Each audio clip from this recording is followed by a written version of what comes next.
HVACR is broke down. It's broke down. I got it up on some jack stands here, and well, I see this here.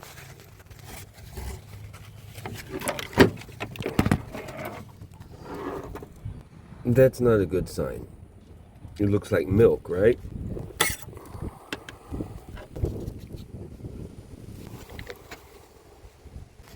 This is looking really bad already.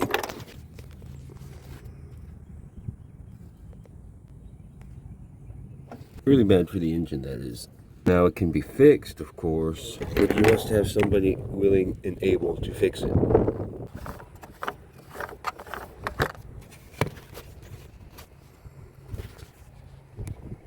Oh, it looks like oil in there, huh? That's oil, huh? Well, it looks like my son's gonna have to learn how to rebuild a four-cylinder engine. And he's gonna do most of the work, too, under my guidance.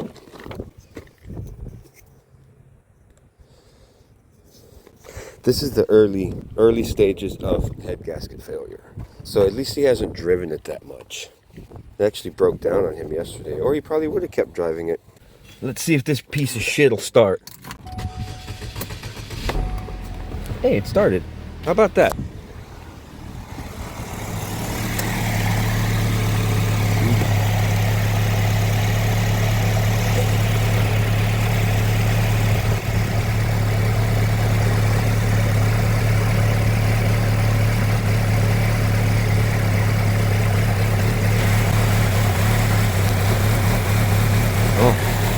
Oh, look at it. Oh, what's it doing? Oh, there we go.